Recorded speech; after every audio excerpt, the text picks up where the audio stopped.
ہر شے کو قبول کرو عقل کے پیمانے سے، ہر علم سے، ہر ٹیکنالوجی سے، ہر فکر سے، ہر تحقیق سے، ہر شے سے عقل کا تعلق اور رشتہ رکھو، مگر حضور کی بارگاہ میں عقل کا چراغ کبھی نہ جلاؤ۔ حضور سے تعلق دل کا رکھو، عقل کا نہیں، وہاں جھکے رہو۔ عاشق لوگ محبوب کی باتوں کو عقل پہ پیمانے پہ نہیں پرکھتے، جہاں عقل کا دخل ہوا وہاں تنقید آئی، جہاں تنقید آئی وہاں ایمان گیا۔ اللہ رب العزت نے پہلا سبق یہ دیا، یؤمنون بالغیب، بن دیکھے ماننے والے ایماندار ہیں، اور بن دیکھے ماننا عشق کا شیوا ہے، عقل کا شیوا نہیں ہے۔ تو آقا علیہ السلام سے تعلق، حضور کی سیرت کی اتباع کرو تو بغیر عقل کے حضور کے عشق میں، حضور کی سنت کی اتباع کرو عقل سے پوچھ کے نہیں، حضور کے عشق میں۔ اہل بیت اطہار کی محبت ایمان ہے، اس لیے کہ حضور نے کندھوں پر حسن حسین کو اٹھایا اور کھلایا ہے، اور حضور نے فرمایا جو ان سے محبت کرے گا مجھ سے محبت کرے گا۔ ہر شے کی نسبت حضور سے ہے، حرمین سے محبت ہے تو اس لیے کہ حضور کا وطن ہے، کہ آقا نے اس کا لحاظ رکھا ہے ان نسبتوں کا۔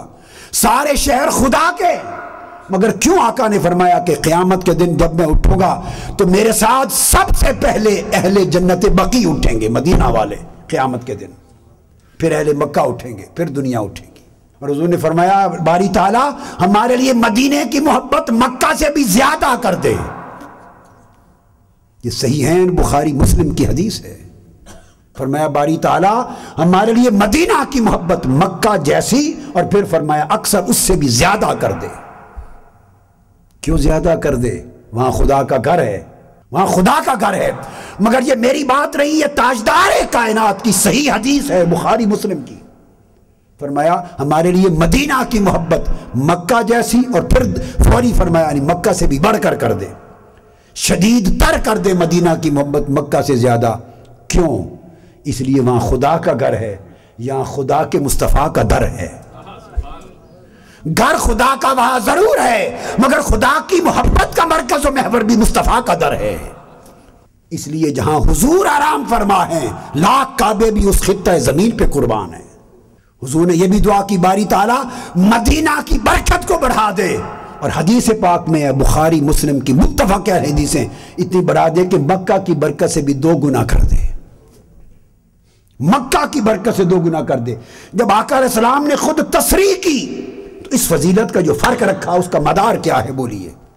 حج تو مکہ میں ہوتا ہے، برکت مدینہ کی زیادہ کیوں؟ حج مکہ میں ہوتا ہے، محبت مدینہ سے زیادہ کیوں؟ سوائے اس کے کوئی اور سبب ہے کہ مدینہ حضور کی جائے۔ اس لیے آقا علیہ السلام نے یہ بھی فرمایا کہ قیامت کے دن ساری دنیا کا ایمان سکڑ کر مدینہ میں آ جائے گا، جیسے سانپ ہر طرف سے بھاگ کر اپنے دل میں جا کے چھپ جاتا اور محفوظ ہو جاتا ہے۔ جب پوری دنیا پہ ایک وقت آئے گا کفر چھا جائے گا، ایمان سکڑ کر مدینہ میں ہوگا۔ یہ جو آقا علیہ السلام نے بار بار ان چیزوں کی نشاندہی کی، بار بار نشاندہی کی، اور فرمایا ما بین منبری و روضتی روضۃ من ریاض منبری بیتی و منبری، میرے گھر جہاں حضور کی قبر انور ہے مزار اقدس، اور میرے منبر کے درمیان یہ روضۃ من ریاض الجنہ، یہ جنت کا باغ ہے۔ یہ ساری باتیں اس دوسرے شہر کے لیے تو نہیں کہیں جو بیت اللہ اور بیت الحرام اور مسجد الحرام کا شہر ہے۔ یہ اشارہ امت کو ایک سمت محبت دی جا رہی تھی کہ مکہ سے محبت بھی اسی کی معتبر ہوگی جس کی کثرت کے ساتھ محبت مدینہ سے ہے۔ یہ مدینہ کے لیے آقا نے فرمایا جس نے اہل مدینہ کے ساتھ برائی کا ارادہ رکھا وہ دوزخ کی آگ میں اس طرح پگھل کے جل جائے گا جس طرح نمک پانی میں پگھل جاتا ہے۔ یہ اہل مدینہ کے لیے کہا اور مدینہ کے لیے کہا، یعنی سمت محبت سکھا رہے ہیں آقا علیہ السلام کہ اے میرے امتیوں، تمہاری محبت کا رخ یہ ہونا چاہیے، تمہاری محبت کی سمت یہ ہونی چاہیے کہ محبت اور عشق کی سمت مصطفیٰ کے قدم ہو، مصطفیٰ کی جگہ ہو، حضور کی ذات ہو۔